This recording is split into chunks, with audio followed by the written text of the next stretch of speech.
Voy a dar comienzo a la segunda parte del segundo módulo.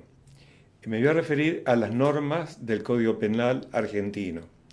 Antes hablé de los principios constitucionales relacionados con la proporcionalidad y debo recordar que si bien la palabra proporcionalidad no aparece así literalmente mencionada en el texto de la Constitución del 53, obviamente no, tampoco en los pactos internacionales que le fueron incorporados en 1994.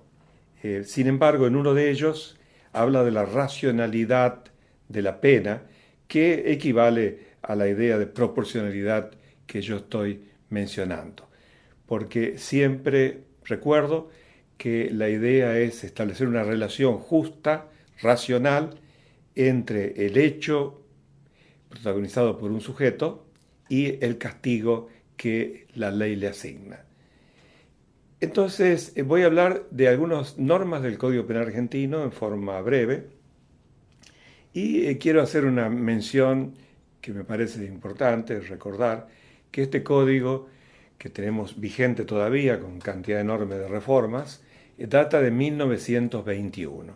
En la Nación Argentina hubo dos códigos penales, uno sancionado en 1886 y este de 1921 que empezó a regir en 1922.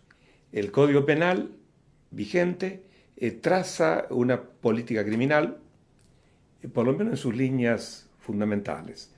Esa política criminal está sentada en dos pilares básicos. Uno en la pena y otro en la medida de seguridad. Ya tuve oportunidad de decir algo y posiblemente lo repita en el curso de estas charlas sobre el cuestionamiento que se puede hacer a ambos conceptos. El de la pena, si la pena es exageradamente grave, si causa un dolor innecesario, y el de la medida de seguridad, porque la medida de seguridad está pensada en el hombre, ya no tanto en el hecho punible, sino en el hombre. Con lo cual se produce un enfrentamiento que es necesario superar de una manera inteligente entre lo que se ha llamado derecho penal de acto y derecho penal de autor. Lo ideal sería desterrar todas las formas de derecho penal de autor, pero se mantienen en el Código Penal. Y es probable que una reforma que se encare, esta que se acaba de terminar el año pasado, u otra, también tenga la necesidad de enfrentar el problema de cómo encarar la sanción, dicho en términos generales, que merece un sujeto que ha violentado la norma penal. Todos sabemos que el código dice que las penas son reclusión, prisión, multa e inhabilitación. Yo no voy a referirme, porque no es la materia exactamente de este curso, a los antecedentes más remotos de estas penas, pero tengo que señalar que la reclusión y la prisión son penas privativas de libertad, cuya diferenciación, incluso en el texto originario del Código, tenía su razón de ser en 1921. Es muy probable que el nuevo código que se sancione en algún momento solamente tenga una pena privativa de libertad y esta pena de libertad sea la prisión. Lo que sí tengo que señalar, lo haré un poquito más adelante cuando repase algunas normas del Código Penal, que creo que está casi fuera de discusión, digo casi porque es imposible que todos coincidan, que está casi fuera de discusión que no es posible desde el punto de vista de la actualidad penal, desde el punto de vista de la filosofía de nuestra Constitución, mantener las penas de reclusión y prisión perpetuas. Digo que no es posible mantener esas penas porque prácticamente equivalen y es más severa y más dolorosa que la pena de muerte. Con respecto a la multa, no hay prácticamente cuestiones que formular respecto de cómo está estructurada la pena de multa en el Código. Lo único que habría que aspirar es que se establezca el sistema de días multa, con lo cual la proporcionalidad entre el hecho penal y el castigo sería más razonable. Obviamente también existe la posibilidad de penas alternativas, pero me voy a referir a unos aspectos del Código Penal que tienen más trascendencia con respecto al tema de la proporcionalidad. Nuestro sistema penal, contrariamente al que utiliza sistemas penales de otros países, hace que, sin perjuicio de la aplicación de la sanción, supongamos a tantos años de prisión, siempre se le dé al condenado la posibilidad de recuperar su libertad antes, si se ajusta a ciertas reglas de comportamiento en la prisión y además si, de acuerdo a las pautas que el legislador ha señalado y que las autoridades y los peritos indican, ha recuperado las condiciones en que le permitirían reintegrarse a la vida normal sin que su reinserción en la sociedad constituya para ésta un peligro. Lo que es, a mi juicio, cuestionable es que no se le conceda la libertad condicional al reincidente. Luego diré, y me adelanto, que también, obviamente, esto está indicado para el caso del multireincidente, donde, curiosamente, el Código Penal habla de la posibilidad de libertad condicional, no obstante que ha sido reincidente, con lo cual hay una contradicción entre el artículo 52 y los que le siguen y el artículo 14 que le impide obtener la libertad condicional.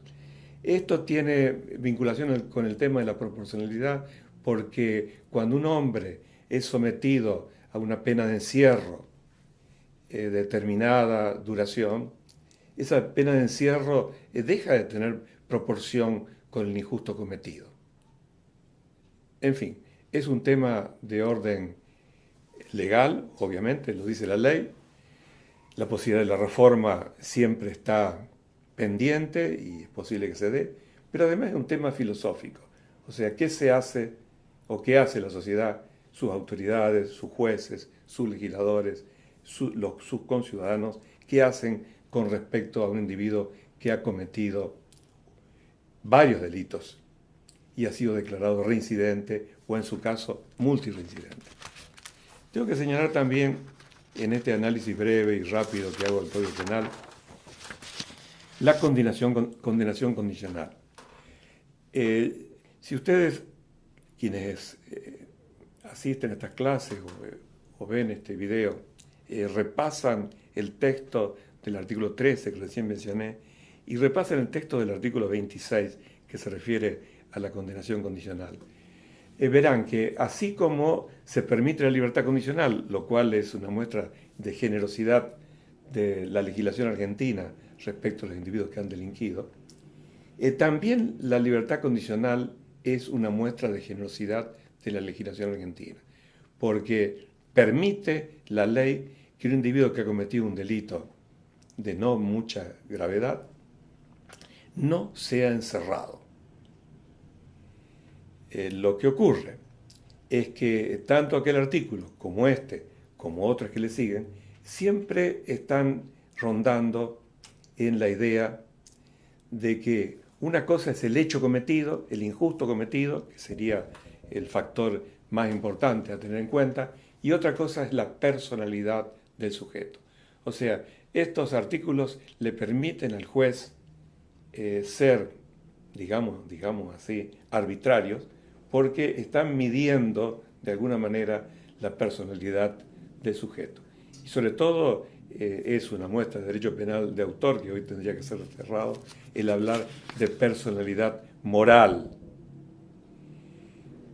Porque hacer una crítica o hacer un razonamiento en cuestiones morales ya no es muy adecuado, fundamentalmente en la época en que vivimos.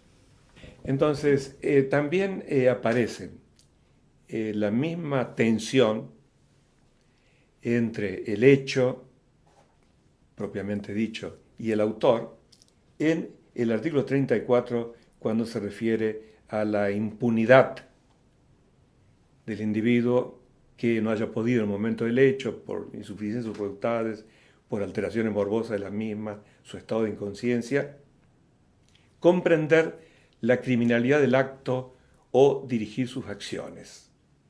El artículo sigue diciendo que en caso de enajenación, el tribunal podrá ordenar la reclusión de la gente en un manicomio. Dice a continuación, del que no saldrá sino por resolución judicial, con audiencia del Ministerio Público y previo dictamen de peritos que declaren desaparecido el peligro de que el enfermo se dañe a sí mismo o a los demás. Con lo cual aparece nuevamente el pronóstico del futuro de vida. Pero lo que es peor, a mi juicio, y que violenta el principio de proporcionalidad, sin duda, es que un individuo que tiene esta perturbación puede haber cometido un delito leve y sin embargo ser internado de por vida. Entonces aquí obviamente el principio de proporcionalidad queda absolutamente descartado. Aspiro, pienso, lo dice, lo soluciona de alguna manera, a mi juicio no totalmente correcta, pero bueno, de alguna manera lo soluciona la reforma que se ha presentado del Código Penal argentino. Lo mismo podría decirse de otros artículos del Código Penal. Por ejemplo, el 35, cuando habla del exceso en las justificantes, también se produce una tensión entre la posibilidad de que un individuo se haya defendido y la posibilidad de que se le aplique o no pena. En este caso, el Código ha elegido, cuando alguien se excede en legítima defensa o en el estado de necesidad o en el cumplimiento del deber, etc., aplicarle la pena fijada para el delito por culpa o imprudencia. Más adelante, cuando avancemos en el curso, voy a referirme a las pautas que da el Código para que el juez individualice la pena. Todos recordamos que en uno de los artículos del Código, el 40, dice que en las penas divisibles por razón del tiempo o de la cantidad, el juez fijará su condenación teniendo en cuenta las circunstancias del artículo siguiente. Y hay circunstancias objetivas y circunstancias subjetivas. En la época de la sanción del Código, esto tendría cierta inserción en el sistema legislativo. Porque claro, por ejemplo en el homicidio doloso, el homicidio simple, el Código dice que será castigado con reclusión o prisión de 8 a 25 años. Entonces le da al juez un límite mínimo y un límite máximo demasiado extenso.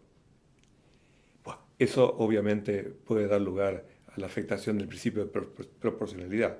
Pero lo peor que ha ocurrido en los últimos tiempos es que se le han ido agregando al artículo 41 distintas normas que hacen excesivamente severa la pena, porque el legislador cree, o creyó en algún momento, que cometido el delito con armas o mediante la intervención de un menor o un delito con fines de terrorismo, esto merece una agravación de la sanción. Yo llamo la atención a que no siempre, en los casos que mencionan estos artículos agregados, es justa la agravación de la sanción. El legislador ha optado por un método demasiado simplista de decir cómo se aumentan los mínimos y cómo se aumentan los máximos, cuando en realidad tendría que haber advertido concretamente la implicancia que tienen esas reformas. Voy a terminar esta exposición de este módulo simplemente mencionando algunas instituciones que figuran en las filminas que acompañan la filmación y que figuran en los textos que yo también he elaborado y que acompañan y auxilian. Sobre todo profundizar un poco más algunas de las cuestiones que yo acá planteo. Pero me interesa en este momento decir que advierto que en algunos tipos penales, y fundamentalmente en la sanción de algunos tipos penales que han sido producto de la reforma de los últimos años, el principio de oportunidad queda absolutamente vulnerado. Pienso en este momento en el delito de abigeato. Obviamente, para la explotación rural es un problema serio que se cometa hurto o robo de ganado. Pero en la forma que ha sido elaborado el texto del delito de abigeato, puede llegar, si el juez no tiene suficiente elasticidad como para comprender que debe analizar tanto la entidad del injusto como la culpabilidad y a veces prescindir de las penas máximas, podría aplicar penas máximas que no guardan relación con el injusto y con el reproche que se le puede formular al autor. He anotado también en la filmina que se viola el principio de proporcionalidad cuando no se hace la diferencia entre autor-partícipe, como lo hace el Código Penal en su texto originario, y se castiga a todos los que hicieron algún aporte como autores. Me parece que es bastante absurdo que si el aporte es de mínima entidad, de todas maneras se castiga al sujeto con la misma pena que eventualmente se le podría aplicar al autor. Como se ve, estoy pasando rápidamente las filminas que tengo impresas, para no exceder el tiempo que me he propuesto para la clase. Pero tengo que también mencionar una cosa que me parece importante. Se violenta el principio de proporcionalidad cuando el Estado anticipa su intervención para solventar o resguardar o contrarrestar un posible riesgo. Se ha exagerado hasta niveles inconstitucionales con los delitos de peligro abstracto. Los delitos de peligro abstracto y aquellos tipos penales que son una secuencia todavía vivencial del versar in re illicita, es una manifestación de responsabilidad objetiva que no tiene respaldo constitucional. De acuerdo a nuestra Constitución, la responsabilidad tiene que ser subjetiva, por dolo o culpa. No puede haber responsabilidad objetiva en materia penal. Ustedes verán que en la filmina y en el texto me refiero al homicidio criminis causa y me refiero al homicidio en ocasión de robo y trato de demostrar que si no hay suficiente perspicacia en ver a qué razón obedece la última figura y en qué caso es aplicable y en qué caso no es aplicable, en esto también se violenta el principio de proporcionalidad. Con esto entonces doy por terminado este módulo.